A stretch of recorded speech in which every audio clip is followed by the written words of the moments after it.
Business is changing. Governance is evolving at a rapid pace. And with it, disclosure requirements are strengthening, which increase the potential for litigation. And corporate directors and officers are becoming exposed to considerably more risk than ever before.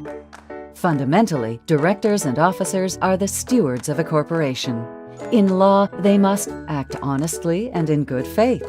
And they must exercise the care, diligence, and skill of a reasonably prudent person in comparable circumstance. While acting in this capacity, these individuals assume a certain degree of personal financial responsibility for the decisions they make and the resulting outcome on the business and its stakeholders. And in many cases, their personal assets are at risk. Consider the North Star case. When the Canadian aerospace company became insolvent and could not afford to clean up contaminated land near one of its plants, the courts ruled that its directors and officers would have to pay millions of dollars out of their own pockets until the site was restored.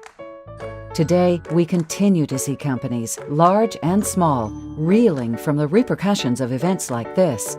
Data breaches, corporate insolvencies, and environmental incidents are examples of incidents that continue to test the limitations of insurance.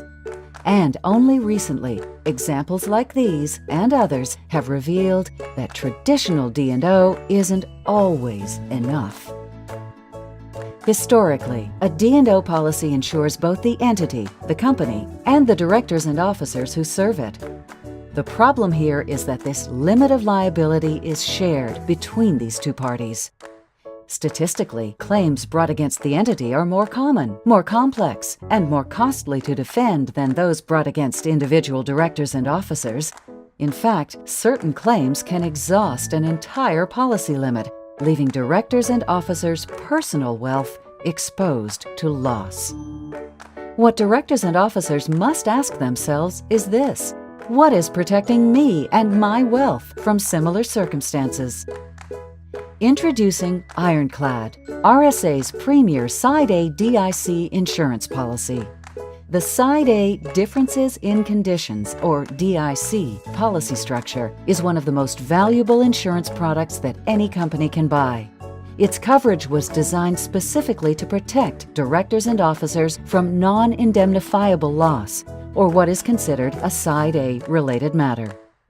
The DIC feature of this policy is meant to fill the gaps that exist in a traditional D&O program and is triggered when the underlying insurance is unavailable, uncollectible, or non-responsive. Unfortunately, what many D&O buyers are led to believe is that more is better.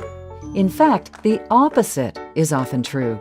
By increasing the D&O policy limit, yes, there may be a greater scope of insurance coverage, but as we have learned, this limit is shared with the entity and can be easily eroded by corporate defense costs alone.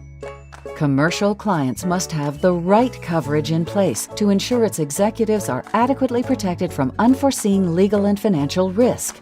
The real value of the Side A DIC lies in its exclusivity. Its limits can never be accessed by the entity, but are dedicated to the individuals that serve them. RSA is committed to protecting its customers with Ironclad. Here's how. A. Unlike most Side A DIC policies, with Ironclad, RSA will reinstate its limits at least twice during the policy period, the most competitive policy structure available today. B. It also features a variety of claims triggers, innovative coverage extensions, and can never be rescinded or canceled by RSA. C. Ironclad will even honor the more favorable policy language if a claim is brought against a local policy in a foreign jurisdiction with more restrictive terms and conditions. Featuring multiple limit reinstatements, flexible claims reporting provisions, coverage for remediation costs, and a number of market-leading enhancements, Ironclad is RSA's best defense for corporate directors and officers. To learn more, visit rsabroker.ca/ironclad.